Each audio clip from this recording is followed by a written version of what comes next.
नमस्कार शेतकरी बांधवांनो, आपण आज जो व्हिडिओ शूट करत आहोत हा 5 HP DC solar submersible pump संदर्भात व्हिडिओ आहे. तर याच्यामध्ये पाण्याची आउटपुट कॅपॅसिटी आपल्याला LPM मध्ये काय बघायला भेटेल या संदर्भात आपण हा व्हिडिओ शूट करत आहे. LPM म्हणजे लिटर पर मिनिट.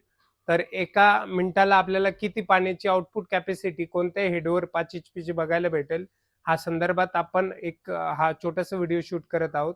आणि याचं कंपॅरिझन आपण एक AC पंपासोबत देखील करणार आहोत. पहिले मी तुम्हाला सांगतो 5 HP आपण 30 मीटरचं हेड जर घेतला असेल आणि 5 HP पंप असेल त्या ठिकाणी आपल्याला 460 लिटर पर LPM ची कॅपॅसिटी बघायला भेटते.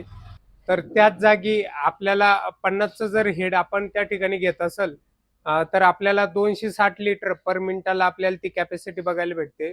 आणि 70 मीटरचं हेड असेल त्या ठिकाणी 180 लिटरची कॅपॅसिटी बघायला भेटते. आणि 100 मीटरचं हेड असेल त्या ठिकाणी 115 लिटरची आउटपुट कॅपॅसिटी आपल्याला त्या ठिकाणी बघायला भेटते. तर जसजशी हेडची साईज आपल्याला इन्क्रीज होताना दिसेल त्याच पद्धतीने पाण्याची आउटपुट कॅपॅसिटी आपल्याला डिक्रीज होताना दिसेल. तर हे एक क्रॉस सेक्शन त्याचं असतं. म्हणजे जर कॅपॅसिटी हेडची वाढत चालली हेड मीटरमध्ये जर आपल्याला वाढताना दिसेल त्याच ठिकाणी पाण्याची कॅपॅसिटी आपल्याला कमी होताना बघायला भेटते.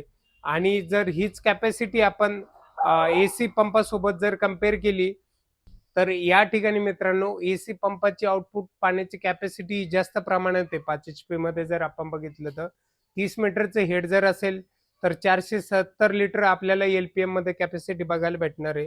50 मीटर हेड असेल तर 280 लिटर कॅपॅसिटी बघायला भेटणार आहे.